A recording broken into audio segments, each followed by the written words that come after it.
Hi, TUI. I love traveling, and I often travel with you, but there's something that's been bothering me for a while. Why do you ship so much food to remote destinations, especially to islands? I keep wondering, do we really need to import fruit, vegetables, or even meat from across the world? Wouldn't it make much more sense for the climate and the local communities to work more closely with local producers? Best, Shahin. For me, food is one of the best parts of any vacation. And yes, that definitely includes juicy tomatoes and fresh fruit on remote islands. I'm Rebecca, and apart from being a curious eater, I'm also working at TUI since last year. And in this podcast, I want to find out if TUI is tackling the challenges around sustainability. We're on it, right? A TUI podcast on sustainability and the future of travel.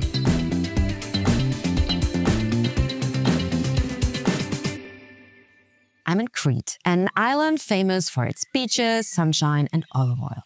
Up in the hills, you'll find herbs, zucchinis, and tomatoes. And yet, I think a lot of the food served in the hotels here is actually imported, which, to be honest, makes no sense to me. Not for the climate or for the people who live here. That's why I'm at a very special place today. It's a farm, the Scalani Regenerative Farm, which is tucked away in the hills outside of Heraklion. And I'm about to meet someone who is already revolutionizing the way food is grown and served in tourism. His name is Nikiforos Steiakakis, and he's the Chief Operating Officer, which basically means that he runs the show of the NGO Sustainable Food Destination.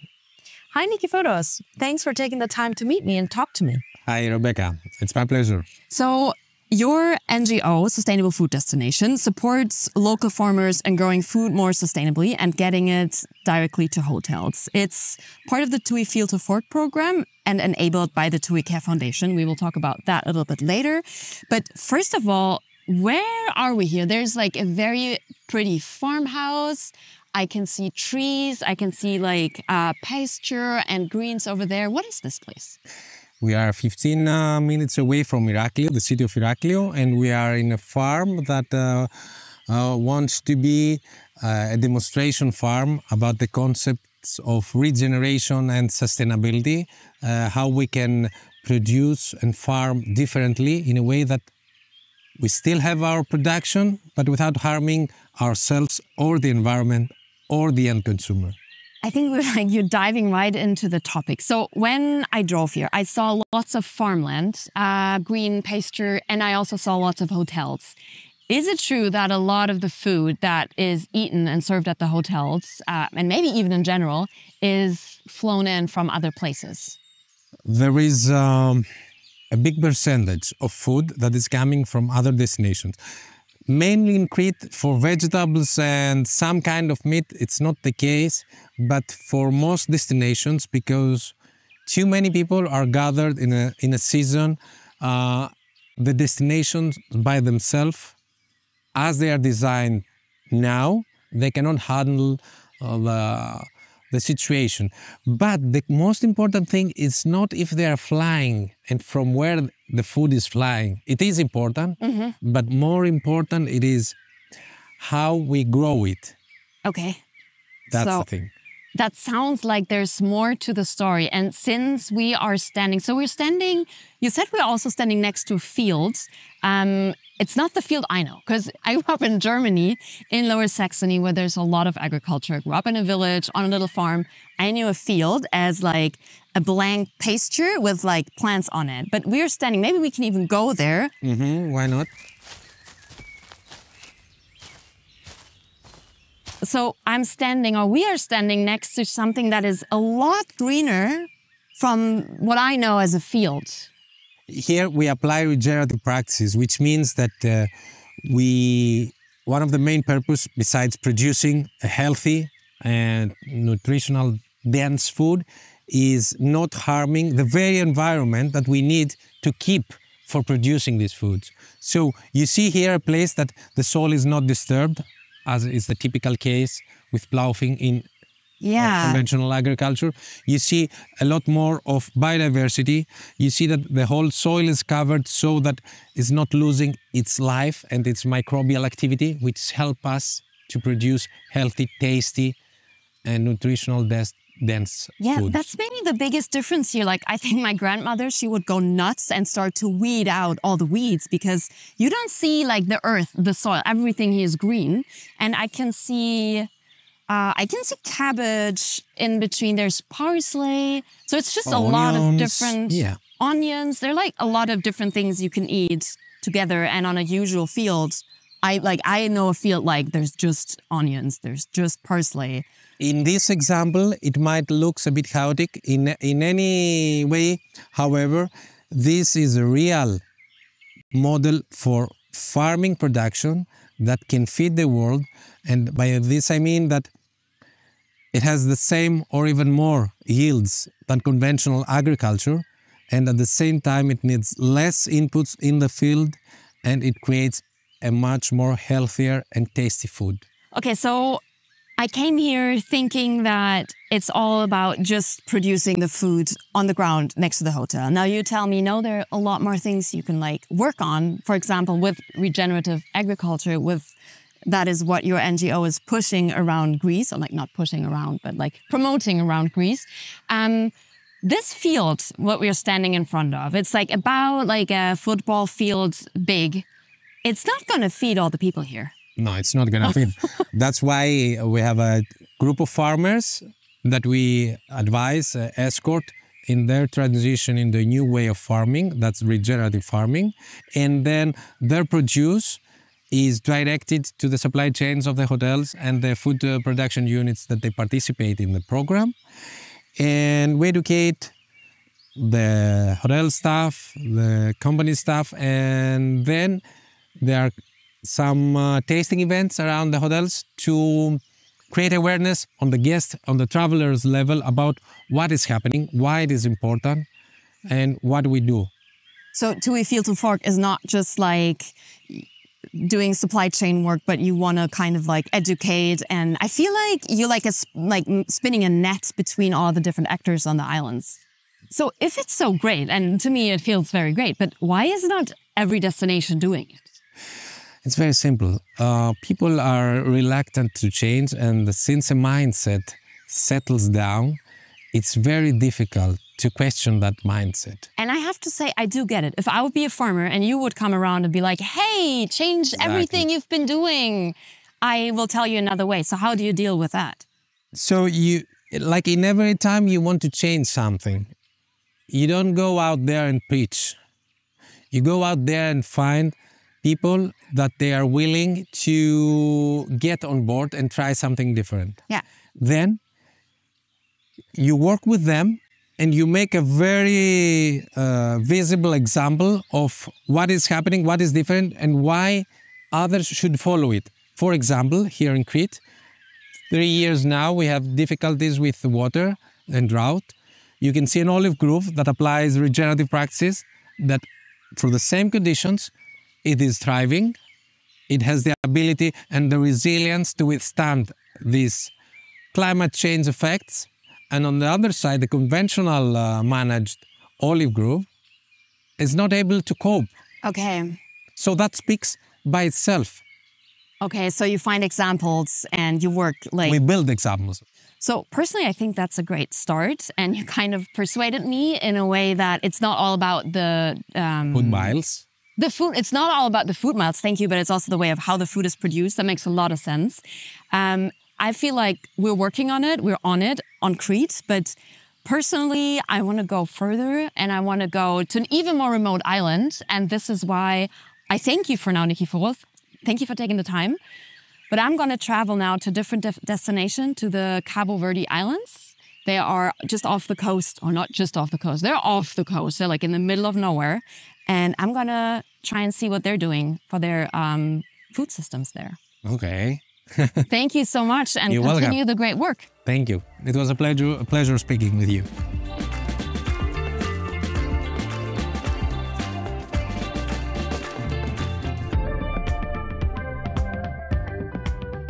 And here I am on Sal. Sal is part of the Cape Verdean Islands, and Sal is a whole different story than Crete, where I was first. Sal, first of all, is pretty far away from the mainland, and Sal is also very, very dry. The first thing you notice, or I noticed when I got off the airplane, was sand. Sand is everywhere. And sand makes great beaches, but sand is not ideal for agriculture. It doesn't hold water. It doesn't really hold nutrients. So it's pretty tough to grow anything on there. Still, over 35,000 people live here, and more than 500,000 tourists visit each year. And all of them need to eat, locals and tourists alike. So it's pretty difficult to grow food in a place that's very sandy with almost no rain. We have a rainy season, but somebody told me that rainy season here lasts 5 days, so we can't really rely on that. One farm said, yep, we're up to the challenge. It's Susana Lobo's farm, and she invited me to her farm today. Thank you for the invitation. You're welcome. So what I see here is also very different from what I know as a farm. Maybe we can look at it. Maybe just to explain to our listeners what we see. We see a lot of tables. It's like, I don't know, 50 to 100 tables that are on, like, it's a kitchen counter height. And it's on these tables, they're like little canals. They're closed. And on these canals, I don't even know how that's possible. There's lettuce, just tons of lettuce. What is this? Hydroponics? Hydroponics. We use this prefecture canals. It's a prefecture canal. For hydroponic culture. Okay. Okay. They have holes. Do you see? Ah, okay. So in these canals, in these white boxes, they're like round holes. We put the seeds on the substrate. Okay. Coconut substrate. Coconut substrate? Yes. Okay. So when they have tall. Yeah, when they're tall enough, yeah. Tall enough, big enough, we transplant to these canals. Okay. In these canals, there are water pass. Okay. Can we like lift one of these big round lettuce things? Oh. So Susana is now. Oh, okay.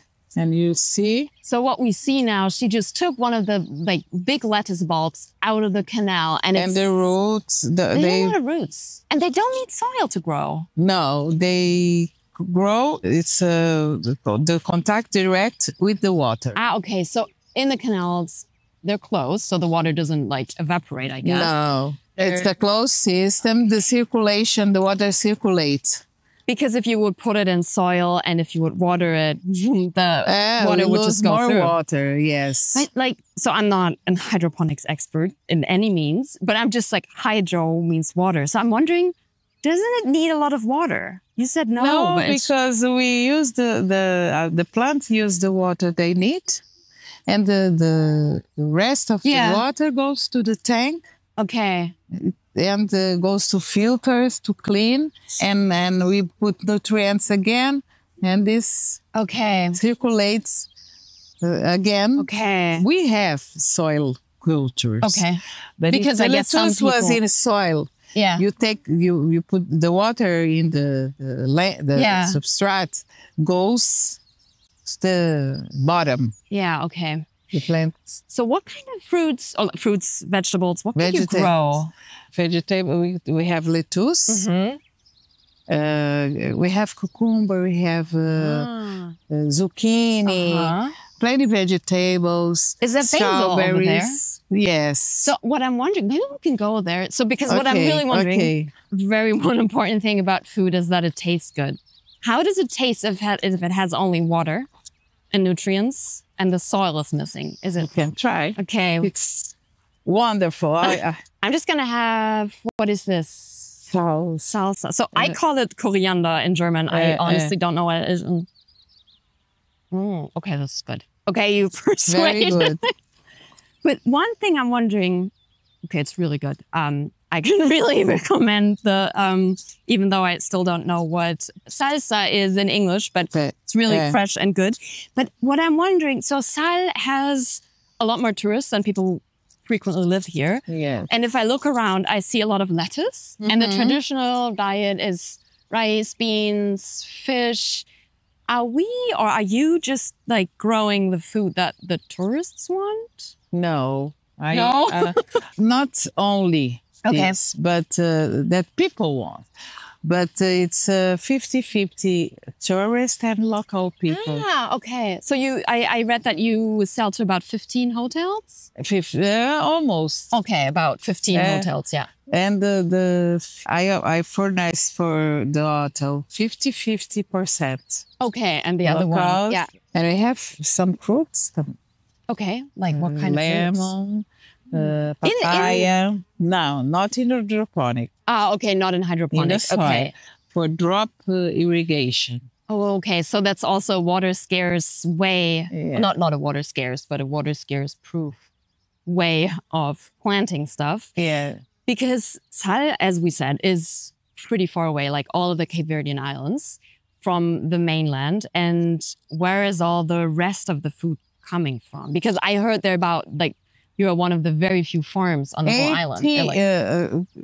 Almost part of the food still come from importation. Okay, 80% is imported? Yes. Okay. Yes. And that makes sense then that you have so much lettuce, because I imagine that does not taste good when it's been on a ship for a few days. Yes, it's not so easy to import.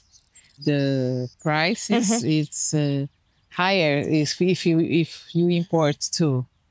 Yeah, the price, I feel like, is a good point, because Cape Verde Islands are a different story than Greece, because just in the 60s or 70s, there were famines here, like people did not have enough to eat. Yes. So you're also working towards like being self-sufficient as an island, right?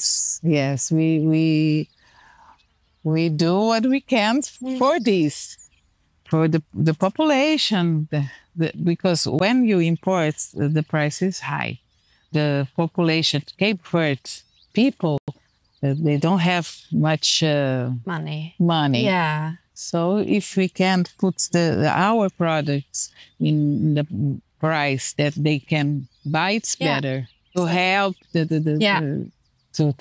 society. Okay, so you're trying to grow a lot here, so more people get fed by it. Yeah. Don't have to import that much. More and it's fresh food. Yeah, and healthy, I guess. Yes, very healthy. Yes. And so the project, and this is also why I'm here, because it's supported by the TUI Care Foundation, which is an independent foundation. And the project wants to support local food, link it to tourism. But it sounds like what you're doing is a lot bigger than tourism. It's a lot bigger. Yeah. You started with a small business a few years ago. And now how many employees do you have? Today we have 25, 26, 50-50 men and women. Yeah. Oh, that's nice. And we have course, incubadora. So it's like a teaching... Trainment. Yeah. To train other people to do this. To do hydroponics. Yes, hydroponics and culture. Teach them. Okay, that's nice. How to do this. Yeah. So the other farmers? Yes. How is that like going? Because I'm wondering, are they interested? Because I imagine on an island where it rains 5 days a year, it's crazy windy. You have a lot of sand. This is a way to... you have seen. It's the way that it's right. Yeah. It's doing right. So we teach the locals, other locals, to do this. And it must be very hard to be a farmer, but in this way, I hope that it's worth it. But we work. Yeah. We work. You have an objective. Yeah. And run to do your dreams. I think we're capable to do this. Okay. Slowly, with help. But we can do this. If I do this, other people can do too. Okay. And produce too many lettuce and fruits. We can do. Okay, Susana, thank you so much for your time and explaining to us. Sorry for my bad English. Oh, no, don't worry. I just have one last and very important question. What is your favorite, thing that you grow? I like the lettuce. Yeah? I like the fruits too. I love bananas. You love bananas? Okay. And papayas. Okay, so why don't we go and have a banana? Okay, let's go. Let's go. Okay, that was a good trip. I'm back in Berlin and I have to say I haven't eaten that well on vacation in a long time. But the reason I went on this trip in the first place was the review we got from Shahin. So let's listen to it again. Hi, TUI. I love traveling and I often travel with you, but there's something that's been bothering me for a while. Why do you ship so much food to remote destinations, especially to islands? I keep wondering, do we really need to import fruit, vegetables, or even meat from across the world? Wouldn't it make much more sense for the climate and the local communities to work more closely with local producers? Best, Shahin. Hey, Shahin. Food can be a tricky topic when it comes to sustainability. It's not just about food miles, but also about water use, soil health management, and fair and inclusive conditions for farmers. In a lot of destinations, from Tanzania and Cyprus to Colombia, the TUI Field to Fork program shows how it can be done well, supporting sustainable farming on over 50 million square meters of land, training thousands of farmers, and creating authentic local food experiences. So yes, you are absolutely right, but we are on it. We're on it, right? A TUI podcast on sustainability and the future of travel. If you have any questions or suggestions, feel free to write to rebecca@tui.com. If you want to learn more about sustainability at TUI, click on tuigroup.com/sustainability. This podcast is produced by Bose Park Productions. Host and editorial, Rebecca Garrick, with support from Magnus Hüttenbehrendt and Christian Rapp. A special thanks goes to the communications and sustainability team of the TUI Group.